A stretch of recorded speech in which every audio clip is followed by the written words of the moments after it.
नमस्कार, बहुत बहुत स्वागत है आप सभी का हमारे खास कार्यक्रम राम नारायण राम में। आप सभी के साथ हाजिर हूँ मैं कंचन। राम नारायण राम, ये साउंड एनर्जी है, ये एक ऐसी ताकत है जिस ताकत का अगर आपको अंदाज़ा हो गया तो आप अपने जीवन को खुशनुमा बना सकते हैं। आज अपने शो में, आज अपने कार्यक्रम पर हम बात करेंगे कि आपके जीवन में, हमारे जीवन में माता पिता का क्या महत्व है। आजकल की जो युवा पीढ़ी है, आजकल के जो बच्चे हैं, वो अपने माता पिता का सम्मान करना भूल गए हैं। वो अपने माता पिता को आज की डेट में कुछ नहीं समझते हैं। उनके माता पिता उनके पीछे चिल्लाते रहते हैं कि बेटा ये मत करो, बेटा यहाँ मत जाओ। लेकिन आजकल के जो बच्चे हैं वो अपने माता पिता का सम्मान बिल्कुल ही भूल चुके हैं। यहाँ तक कि वो ये भी शर्म नहीं करते हैं कि बहुत सारे लोग खड़े हैं वहाँ पर वो अपने माता पिता को रिस्पेक्ट करें, बल्कि बहुत सारे लोग खड़े हैं वहाँ पर भी वो अपने माता पिता को जवाब देने से चूकते नहीं हैं। आज हम इसी टॉपिक पर बात करने वाले हैं। हमारे साथ हमारे खास मेहमान जुड़े हुए हैं। सबसे पहले उनसे आपकी मुलाकात करा देते हैं। संतान दल के प्रेसिडेंट शंकर सरकार जी और हमारी खास मेहमान संगीता मुखर्जी जी हमारे साथ मौजूद है। बहुत बहुत स्वागत है। राम नारायण राम नारायण राम।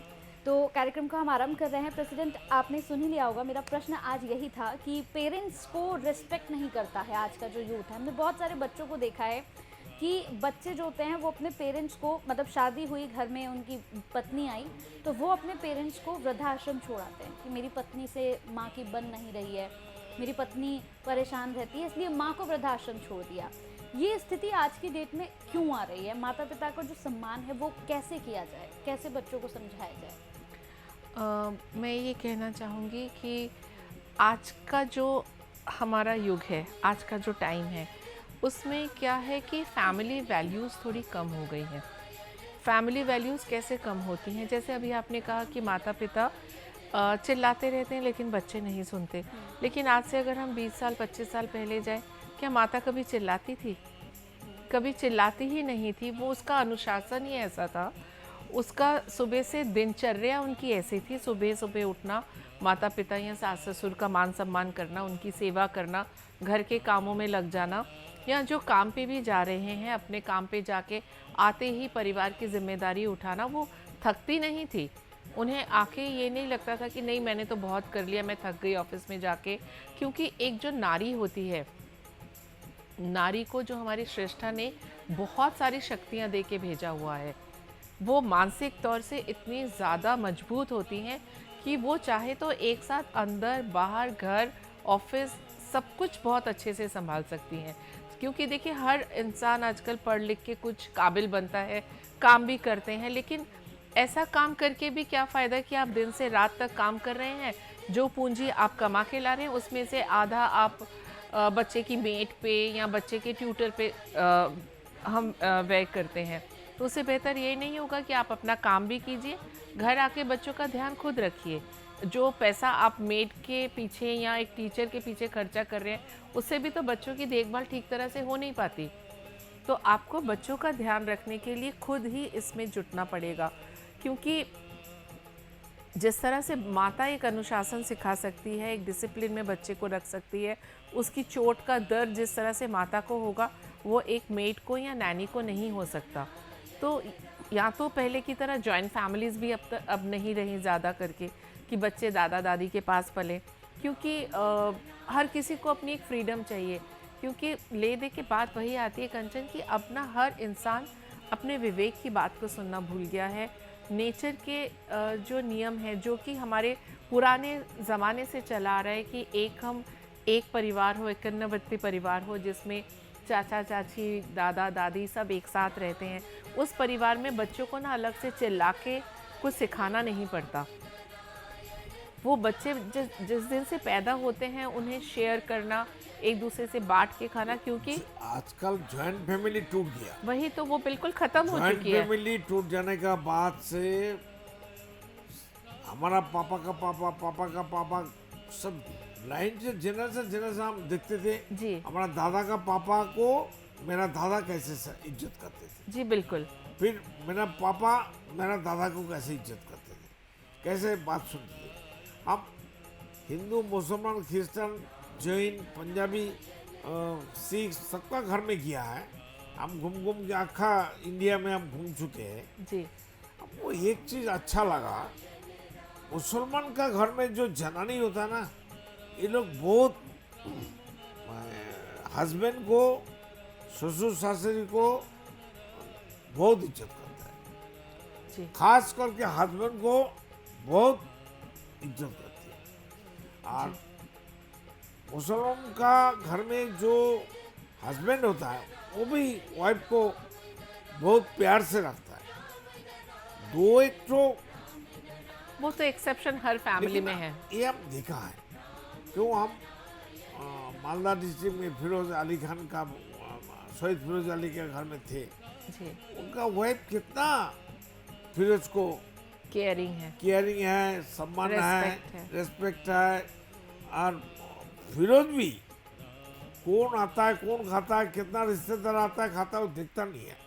वो उनका वाइफ जो करेगा वो करेगा। अंडरस्टैंडिंग इतना अच्छा ये था। सम्मान देना तो परिपूरक है। एक अगर दूसरे को सम्मान देगा तो तभी उसको मिलेगा। हर और प्रेसिडेंट, मुझे ऐसा लगता है कि जैसे हमारी ये प्रथा है कि जो जब शादी होती है तो पति की उम्र पत्नी से थोड़ी ज़्यादा होती है। उसकी मेरे ख्याल से वजह यही रहती है कि एक इंसान होना चाहिए, क्योंकि सुप्रीम आजकल जैसे ये जो ज़्यादा झगड़े होते हैं फैमिलीज़ में, उसकी वजह यही है कि कंधे से कंधा मिला के, वो एक अलग शब्द बोला गया था कि हर फील्ड में कंधे से Actual में कंधा। पहले के जमाना में क्या था, वाइफ स्त्री का उम्र कम होना चाहिए। हाँ, ऐसा ही होता है। मेरा ख्याल ये है, मेरा हम जो प्रैक्टिकल देखा है समाज को, जी 77 साल उम्र में हम बहुत कुछ देखा। जी तो हम देखा लड़का से लड़की का उम्र 10 साल ज़्यादा होना चाहिए, तो अब अच्छा होता है। अच्छा, कैसे? कैसे तो खुल के बात नहीं कर सकता, ये सब क्यों जनानी ऐसे डेवलप होता है। हाँ मेल से फीमेल, माने कोई लड़का से लड़की ज़्यादा एडवांस ज़्यादा हो जाता है, 10 साल आगे जाता है। हाँ फिर 10 साल ज़्यादा उम्र वाला लड़की से जनानी से शादी करेगा, वो बहुत सीरियसनेस में काम करेगा, क्योंकि जनानी लोग बहुत सीरियस होता है, बहुत ज़्यादा डेडिकेटेड होता है। हाँ डेडिकेटेड है, सीरियस है। डेडिकेट तो जब तक सीरियस नहीं होगा तो डेडिकेट कैसे बनेगा। बिल्कुल, तो अपनी जिम्मेदारियों को ज़्यादा समझते हैं। हाँ, इसलिए है ऐसा कानून है वो बाहरी इलाका में। तो हम देखा, हिसाब करके हम कैलकुलेशन किया है, जैसे लड़का का उम्र 30 साल आता है, लड़की की उम्र 20 साल होता है, 15 साल होता है, लेकिन इससे उल्टा होना चाहिए। अच्छा, अगर लड़की लड़का से 10 साल बड़ा होगा तो उसके लिए अच्छा है। अच्छा, ये क्यों ये सब जनरेशन किया था मालूम है, जे 10 साल आगे पीछे 15 साल आगे पीछे होने से एक कमजोरी होगा, हस्बैंड कमजोरी हो जाएगा, पापा कमजोरी हो जाएगा, मम्मी उनको देखभाल करेगा। तो होना नहीं चाहिए। कौन आगे जाएगा कौन बाद में जाएगा, बात की बात है। अगर 10 साल ज़्यादा उम्र वाला कोई लड़की से कोई लड़का शादी करेगा, उसका परिवार अच्छा रहेगा। अच्छा, ये तो एक नया तथ्य प्रेसिडेंट ने नहीं, हमें ये बताया। प्रैक्टिकल है। जी। जो लड़की ज़्यादा उम्र में शादी होता है वो बहुत डिसिप्लिन होता है और ज़्यादा सीख के आता है परिवार में। जिसका 20 साल हो गया, उसका अगर 30 साल हो जाए, लड़के का 20 साल उम्र है, तो और कितना एडवांस हो जाता है वो जनानी, अब सोच नहीं सकता है। अच्छा, इसमें फायदा ज़्यादा है। ठीक है, प्रेसिडेंट ने एक नया तथ्य सामने रखा। और जैसा कि कंचन ने पूछा, माता पिता का आदर नहीं करते हैं, वो बात वही आती है कंचन की, जो देखते हैं वही हर सीखते हैं। से धर्म तो पूजा पाठ में लग जाता है। पूजा पाठ क्यों करेगा, क्यों करना चाहिए, ये कोई नहीं बताता है। जी, सब देख के सीखता है, सुनता है तो भी करता है। लेकिन जब हम खाना खाते हैं, देख के खाते हैं, सूख के खाते हैं, जीवा से टेस्ट लेके खाते हैं। और सिर्फ धर्म का जब होता है ना, तब आग बंद करके धर्म पालन करते हैं। ये होना नहीं चाहिए। मम्मी अगर कोई खाना अच्छा नहीं बनाया, देखने में अच्छा नहीं है, स्वाद नहीं है, बेटा तो नहीं खाएगा, बच्चा तो नहीं खाएगा। हाँ, पूरा परिवार ही कहता है अच्छा नहीं है। तो इसलिए धर्म का जब ये आता है, पर्व आता हाँ, है, हाँ। जब टाइम आता है, तब सब आंख बंद करके धर्म पालन होता है। अच्छा बुरा सोचता ही नहीं है, कोई नहीं सोचता है। थोड़े दिन पहले तो हम देखा जो चीफ जस्टिस जो अभी रिटायर हो गया चंद्रचूड़ साहब, इतना पढ़ा लिखा है, वो मॉनेस्टेरियन था तो गणेश पूजा किया। मोदी जी सभी धर्म को इज्जत करते हैं, उनको इनवाइट किया था, चला गया। बंदा अच्छा है, इंसान अच्छा है, अच्छा मनुष्य है, तो वो भी पूजा पाठ उनके साथ किया। तो खुद का पूजा कोई नहीं करता है, खुद का मेडिटेशन नहीं करता है। हमारा परिवार में तो हम सेवा करते हैं, लेकिन हमारा सबका शरीर में, चाहे जनानी हो और मेल हो और फीमेल हो, जेंट्स हो और फीमेल हो, लड़का हो और लड़की हो, सभी मनुष्यों का अंदर 50,000 करोड़ जो आत्मा है, वो आत्मा को कोई नहीं खिलाता है। इसलिए गांव में जाइए ना, 50 साल में बुढ़ा हो जाता है, 50 साल में बुढ़ा हो जाता है।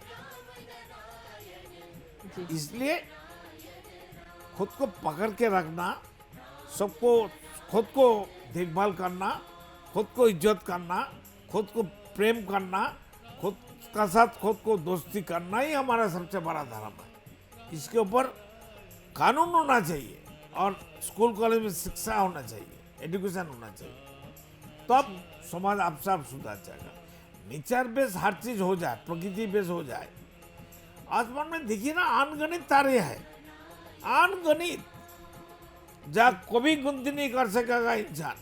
ये धरती हो, कोई भी धरती में जितना बड़ा बड़ा इंसान हो, साइंटिफिक हो और ज्ञानी हो, कोई किसी का हिम्मत नहीं है आसमान में तारे कितना है। जी बिल्कुल, कोई नहीं बता सकता। तो उसमें कोई मनमानी तो नहीं हो रहा है, कोई किसी का सब मनमानी नहीं करता है, सब अपना अपना जगह में मेडिटेशन कर रहा है।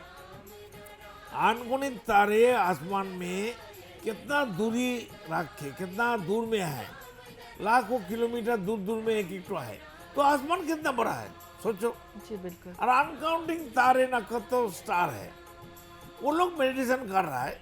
और यह का मनुष्य और इंसान क्यों मेडिटेशन नहीं कर, सूरज कर रहा है, आसमान में सब तारे कर रहा है, धरती कर रहा है। धरती मेरा मामा है, माई है, उनका अभी मरने का आखिरी तक हम उनका स्तनपान करती है, अभी भी हम स्तनपान करते हैं, सब इंसान करती है।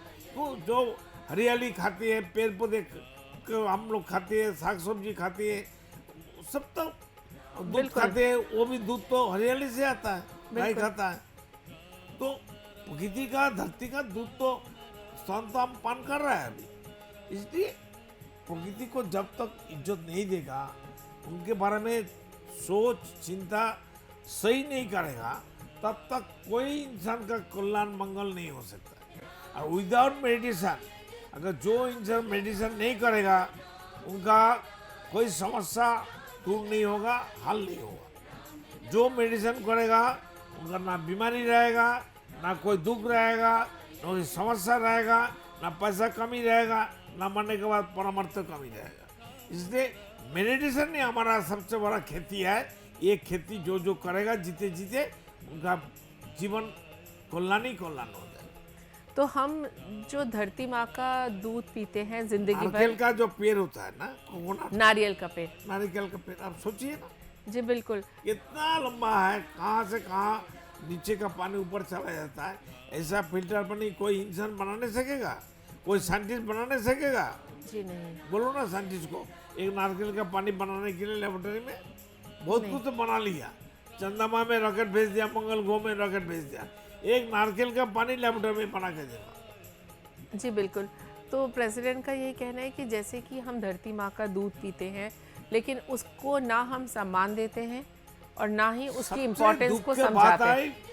भारत का और वर्ल्ड का हर मुसलमान, 200 करोड़ मुसलमान है, 200 करोड़ मुसलमान धरती को माता बोलने के लिए राजी नहीं है। क्या शर्म की बात है, खुद को माता नहीं कहती है। जी, जो कि जिसका हम हर चीज मतलब लेके बड़े, मातम नहीं कहेंगे, अच्छा नाम मत कहो भाई, दूसरे को मान लो, बना लो, कोई बात नहीं, हमें क्या है, प्रकृति को नहीं मानेगा तो खुद माता पिता को कैसे मानेगा। जी, वही मैं इसी वो मुद्दे पे जो अल्लाह को दिखाई नहीं देता, अल्लाह अकबर, अरे भाई अल्लाह कहाँ है, कोई दिखा नहीं सकेगा। एक भी मुसलमान नहीं है 200 करोड़ आदमी का अंदर, एक ही मुसलमान है, मैं संगत हमारा मुसलधारा ईमान है, इसलिए हम खटी मुसलमान, एक मुसलमान और सब काफिर है। जी, तो जैसे हम बात कर रहे थे कि अगर हम जो है नेचर और धरती माता का सम्मान अगर नहीं कर पाते, जिससे कि हमें इतनी फैसिलिटीज़ मिली हैं, हर कुछ हमें जीवन मिला है, सब कुछ मिला है, तो फिर हम अपने माता पिता का सम्मान कैसे कर पाएंगे। शुरुआत तो करनी होगी कहीं से, क्योंकि हम अपने माता पिता का सम्मान भी करना धीरे धीरे भूलते जा रहे हैं, क्योंकि जब हम बड़े हो जाते हैं हमें ये लगता है कि इन्होंने हमारे लिए किया क्या है। धरती में जितना पानी है, प्राणी जी जीव है, जी कीड़ा मकोड़ा है, उद्भिद है, कीट पतंग है, डस्ट पार्टिकल, गॉड पार्टिकल्स है, कोई पॉल्यूशन करता है? सूरज, अनगणित तारे नक्षत्र, आसमान, कोई पॉल्यूशन करता है? पॉल्यूटेट करता है क्या? नहीं। इंसान करता है। तो मेंटल पॉल्यूशन, आर्थिक पॉल्यूशन के बारे में सोचेगा नहीं? इसके बारे में कानून नहीं होना चाहिए? जी बिल्कुल, संविधान चेंज नहीं करना चाहिए? जी। तो बिल्कुल जितना इस कार्यक्रम को जितने भी लोग देख रहे थे, मुझे लगता है, मैं उम्मीद करूंगी कि ये कार्यक्रम आपको समझ में आया होगा, क्योंकि इस कार्यक्रम के माध्यम से आपको समझाने का प्रयास किया जा रहा था कि माता पिता की जो रिस्पेक्ट है वो कितनी ज़्यादा ज़रूरी है, और इसके साथ ही ये भी समझाया गया कि आखिर समाज के लिए जरूरी है। समाज के लिए, बिल्कुल समाज के लिए कितना ज़रूरी है, और क्यों आजकल के बच्चे जो हैं वो इस तरह का बिहेवियर अपने माता पिता के साथ कर रहे हैं, क्या कारण है, किस तरह का प्रेशर है, ये सारी बातें भी की गई हैं। अगले एपिसोड में फिर आपसे मुलाकात ज़रूर होगी, एक और ख़ास विषय पर हम ज़रूर बात करेंगे। अगर आप संतान दल से जुड़ना चाहते हैं तो जो नंबर्स हम फ्लैश कर रहे हैं, नंबर्स पर आप कॉल करके संतान दल से जुड़ सकते हैं। आपको सिर्फ 1 रुपया देना है, क्योंकि जब आप 1 रुपया देंगे तो डेफिनेटली आप टीवी के सामने बैठकर इस कार्यक्रम को ज़रूर देखेंगे, क्योंकि आपने 1 रुपया जो दिया है। टीवी का सामने आने के लिए मजबूर हो जाएगा। बिल्कुल। हम तो 1 रुपया देना, लाख रुपया देना एक ही बात है। बिल्कुल बिल्कुल। एक बूंद पानी और सागर का पानी एक ही बात है। 1 क्विंटल गोल्ड और 1 ग्राम गोल्ड, गोल्ड ही गोल्ड होता है। बिल्कुल बिल्कुल। तो जितने भी इस वक्त दर्शक इस कार्यक्रम को देख रहे हैं, संतान दल से जुड़ने के लिए नंबर्स पर कॉल करके संपर्क कर सकते हैं। प्रेसिडेंट से बात करना चाहते हैं, उनसे मिलना चाहते हैं, तो इसी नंबर पर अपॉइंटमेंट लेकर आप प्रेसिडेंट से मिल भी सकते हैं। तो चलिए फिर इस कार्यक्रम को समाप्ति की ओर लिए चलते हैं। बहुत बहुत धन्यवाद आप लोगों का। राम नारायण राम। राम नारायण राम।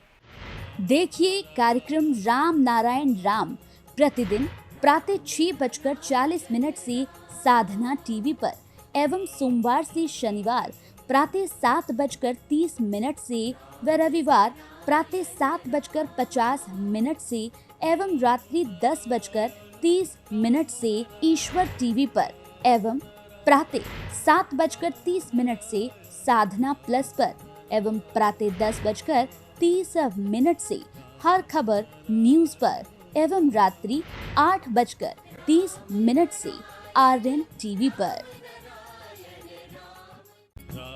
आप देख रहे हैं हमारा खास कार्यक्रम राम नारायण राम शंकर सरकार जी के साथ राम नारायण रामशाह। यह एक महाध्वनि और बीज मंत्र है। यह सभी समस्या का संपूर्ण समाधान है। आप लोग इन्हें अपना के देखिए, मन और दिल में क्या प्राप्त हो रहा है। इस कार्यक्रम का विशेष उद्देश्य इसका प्रचार और प्रसार के साथ ही प्रत्येक मनुष्य की मुक्ति का मार्गदर्शन है, और यह आपके दिल की बात है। इस मार्ग पर पुण्य और मुक्ति निश्चित है।